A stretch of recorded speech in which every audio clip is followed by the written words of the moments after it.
আসসালামু আলাইকুম, সবাই কেমন আছেন? আশা করি দেশ ও দেশের বাইরে থেকে যারা আমার এই ভিডিওটি দেখতেছেন আল্লাহর রহমতে ভালো আছেন। আলহামদুলিল্লাহ আমিও ভালো আছি। তো আসছি পর থেকেই গুড়ি গুড়ি বৃষ্টি প্রতিদিনই থেমে থেমে হচ্ছে। নাস্তা করার পর বসে আছি যে কখন রান্না করব। আর আমার এই ভিডিওটা আজকে এই শ্বশুরবাড়িতে শেষ ভিডিও, যেহেতু আমি ঢাকাতে চলে যাব। আমার শাশুড়ি বলতেছিল কী রান্না করবো, আমি বলতেছিলাম যেহেতু ঝাই রুমে আছে শাকসবজি, বাইরে বৃষ্টি যা আছে ওইটাই রান্না করব। তো আমার শ্বশুর আবার বলতেছে যে উনি নাকি গরুর মাংস ভুনা করে দিলে ঝাল ঝাল করে খেতে পারবে। আমার শ্বশুর একটু শারীরিকভাবে অসুস্থ, ওনার জন্য সবাই দোয়া করবেন। তো যাই হোক, ওনার জন্য এই মাংসটা আমি কষাইয়া রান্না করবো আর কি, ভুনা ভুনা ঝোল দিব না একদমই। তো আমি এটা হাতে মেখে রেখে দেবো, যেহেতু অন্য শাকসবজি একটু সবজি টবজি রান্না করবো, ততক্ষণ এটা মাখে রেখে দিব। আর আমি বড় বড় গরুর গোস্তটা একটু মাখায় রান্না করতেই পছন্দ করি। আর যেহেতু এখানে আদা রসুন জিরা একসাথে বাড়ছি, ওটা পরিমাণ মতো ভেটে একসাথে নিয়ে আসছে। আর সব মশলা আমি পরিমাণ মতো দিয়েছি, এখন মাখায় রেখে দিব। এটা মানে মাখায় রেখে দিলে হয় কি, মশলাটাও ঢুকে আর রান্নাটাও খুব দ্রুত হয়ে যায় কষানোর মধ্যেই। আর এইদিকে যে আমি ছোট চিংড়ি, একদম ছোট কুড়ি কুড়ি চিংড়ি দিয়ে ভটভটি আর আলু দিয়ে ভাজি করতেছি।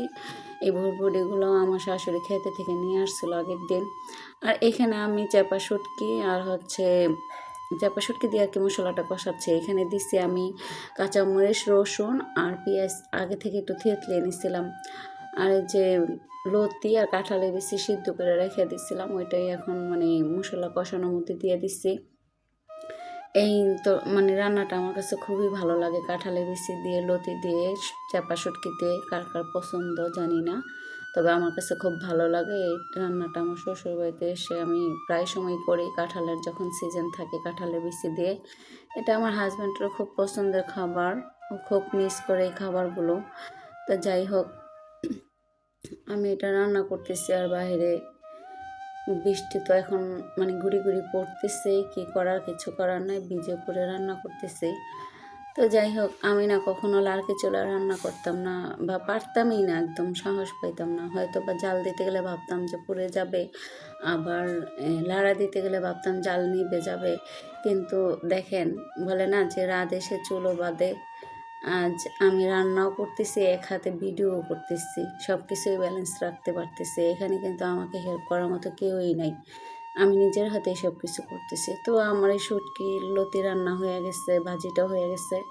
এই পর্যায়ে আমার গরুর গোস্তটাও কষানো হয়ে গেছে, যেহেতু আমি ভুনা ভুনা করবো। এটা কষানো হলো, শুধু সিদ্ধ হওয়ার জন্য পরিমাণ মতো একটু পানি দিব। আজকে আমার এই পার্কের চুলা শেষ রান্না, আবার আল্লাপাক বাঁচিয়ে রাখলে আবার নেক্সটে আসবো। নিচে পড়ে যা।